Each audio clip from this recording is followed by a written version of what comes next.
Halo guys, bagaimana kabarnya? Semoga selalu baik-baik aja ya. Oke, di kesempatan kali ini kita akan mereview atau membahas sebuah film yang berjudul River 2015. Film River adalah film thriller Kanada yang disutradarai oleh Jimmy M. Deck, rilis tahun 2015 lalu. Bersetting di negara Laos dan Thailand, menceritakan seorang dokter yang bekerja di Asia, tepatnya di negara Laos. Namun hal yang tak terduga terjadi, ia malah menjadi buronan di negara itu karena ia tak sengaja telah membunuh seseorang di sana.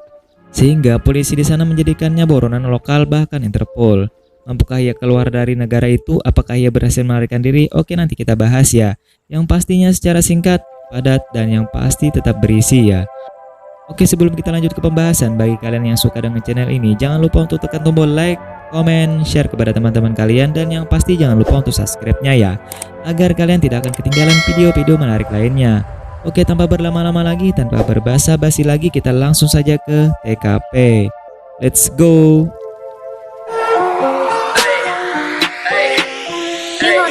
Pagi ku cerah, matahari bersinar, ku gendong tas merahku di pundak.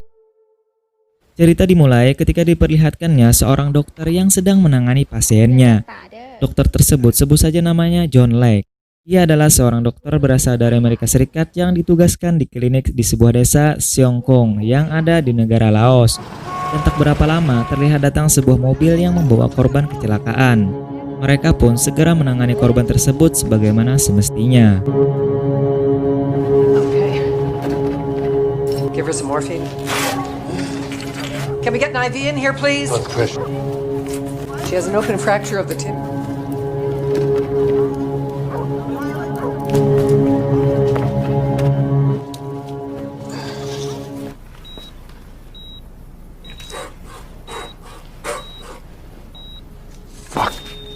Namun saat sedang melakukan operasi, John Lake gagal menyelamatkan salah satu korban kecelakaan itu, hingga menyebabkan korban tersebut meninggal dunia. John Lake pun merasa bersalah karena ia tak berhasil menyelamatkan pasien itu. Singkat cerita, ia pun disuruh rekan kerjanya yang bernama Stephanie untuk berlibur di suatu tempat yang bernama Ban Nakasang untuk melepaskan penat dan menghilangkan stres, dan akan dipanggil lagi setelah liburannya selesai. Ia pun diantar oleh salah satu temannya yang bernama Duang Mani menggunakan mobil pick-up miliknya, dan Duang Mani sudah terbiasa pergi ke sana untuk mengantar dan mengambil barang di sana. Dan perjalanan menuju tempat liburan itu memakan waktu 6 jam. Hedeh, malah tambah stres perjalanan 6 jam. Ouais, ça doit être dur pour toi.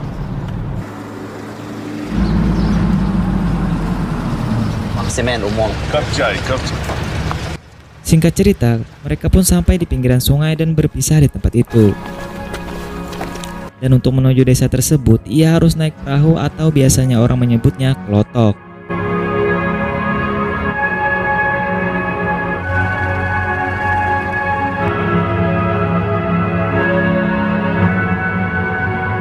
Akhirnya, ia pun sampai di sebuah desa yang bernama Ban Nakasang. Dan tempat itu ternyata memang tempat liburan para turis termasuk John Lake. Ia pun menyewa sebuah kosan atau kontrakan yang ada di sana. Tak lupa, ia dipandu oleh ibu-ibu kos ala-ala Asia di sana. Thank you. Singkat cerita, ia pun langsung bersantai dan menikmati suasana di desa itu. Scene pun berpindah di malam hari. John Lake pun bersantai sambil menikmati gaduk atau amer yang ada di sebuah kafe kecil-kecilan di tempat itu. Dan terlihat dua orang perempuan lokal yang ada di tempat itu juga. Dan tak berapa lama datanglah dua orang turis yang juga berasal dari Asia, yaitu Australia, untuk minum-minum di tempat itu. Mereka pun duduk bersama para wanita sambil menikmati minuman. Sampai akhirnya mereka pun mabuk berat, puyeng pala puyeng hedeh.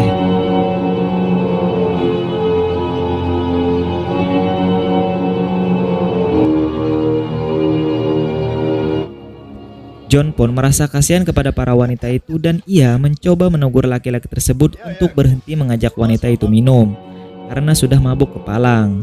Namun laki-laki itu hanya santai saja dan tak menghiraukan John. Singkat cerita, mereka pun pulang dan John tetap berada di tempat itu ditemani pemilik kafe itu sampai waktu hampir subuh ditemani pemilik kafe. dan ia segera pulang karena sudah larut malam, alias hampir pagi. Namun saat di perjalanan, ia melihat laki-laki yang ada di kafe tadi dan bertanya apa yang telah ia lakukan. Dan John terkejut karena melihat wanita tadi tergeletak di tepi sungai. Sepertinya ia telah selesai dilecehkan oleh laki-laki itu. John pun menanyakan apa yang telah kau lakukan. Namun laki-laki itu marah dan menampar John. Karena tak terima, John pun membalas dan akhirnya perkelahian pun terjadi. Dan pertarungan itu akhirnya dimenangkan oleh John. Tapi sialnya laki-laki itu malah mati. Dan John pun menghampiri wanita itu untuk melihat keadaannya. Namun wanita itu tersadar dan menyalahkan John yang telah memperkosanya. Lalu wanita itu pun pergi. Sehingga John pun tak menyangka dengan apa yang telah ia lakukan. Karena ia adalah seorang dokter harusnya menyelamatkan nyawa manusia. Tetapi ia malah menghilangkan nyawa orang itu.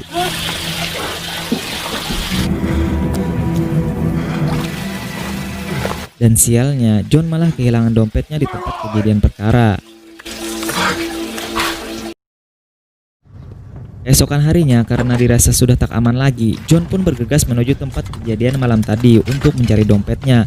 Karena ia takut dompet itu akan menjadi barang bukti.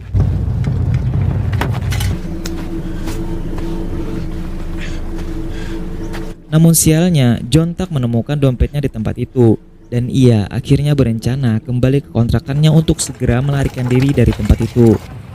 Di tengah perjalanan, ia melihat warga setempat menemukan mayat laki-laki yang ia bunuh malam tadi.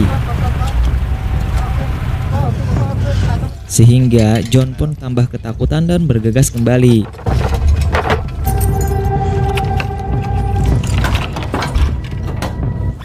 Setelah mengaman semua barang, John pun langsung pergi dari tempat itu. Namun sialnya, ia malah bertemu dengan polisi dan pemilik kafe malam tadi. Pemilik kafe itu bernama Bartender. Ia pun mengatakan bahwa polisi ingin melakukan beberapa pertanyaan kepada John. Awalnya John menolak dan ingin cepat-cepat pergi dari tempat itu. Melihat gelagat John yang sangat aneh, polisi itu pun menanyakan paspor milik John dan memeriksanya. Kemudian polisi itu pun menyita paspor milik John untuk sementara karena ia ingin melakukan beberapa pertanyaan kepada John. Awalnya John keberatan, namun akhirnya ia tak bisa berbuat apa-apa. Kemudian ia dipertemukan dengan salah seorang teman yang telah ia bunuh malam tadi di tepi sungai. Laki-laki itu melaporkan kepada polisi bahwa temannya telah menghilang dan harusnya mereka pergi ke Bali pagi ini. Karena John pernah melihatnya di tempat itu, mereka pun menanyakan tentang laki-laki itu kepada John, apakah John melihatnya. Namun John menjawab bahwa ia tak melihatnya lagi setelah malam itu. Tak berapa lama datanglah seorang polisi yang lain dan melaporkan bahwa mereka telah menemukan mayat di tepi sungai. Mendengar hal itu, John pun menjadi tambah panik dan berusaha kabur dari tempat itu dengan alasan pergi ke toilet.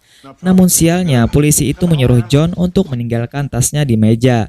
John pun meletakkan tasnya dan dengan cepat ia menyembunyikan paspornya di kantong celananya. Dengan cepat, John pun langsung melarikan diri dari tempat itu. Namun sialnya lagi, akses tumpangan untuk menyeberang sungai telah diblokir oleh polisi di sana. Tak hilang akal, John pun berlari dan berusaha mencari tumpangan lain.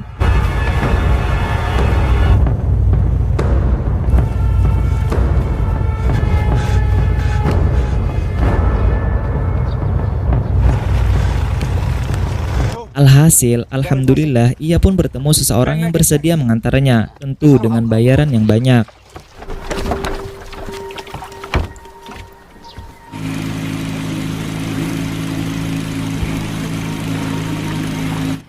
Ketika di perjalanan, orang itu pun malah berhenti untuk membeli bahan bakar, dan itu membuat John panik karena banyak sekali polisi yang berada di sana.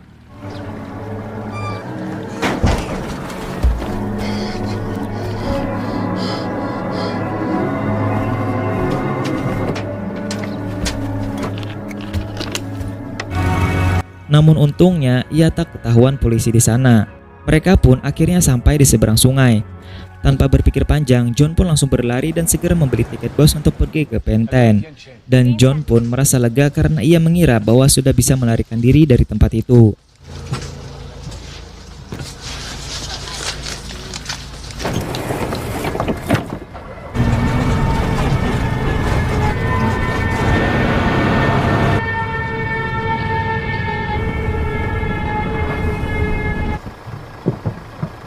Singkat cerita, ketika di perjalanan, bus yang ia tumpangi harus berhenti karena ban bocor, dan hal tak terduga pun terjadi.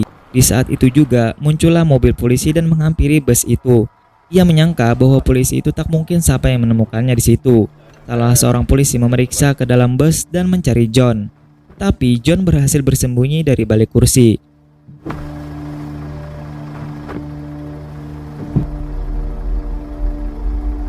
Dan polisi itu akhirnya tak berhasil menemukan John dan pergi dari tempat itu.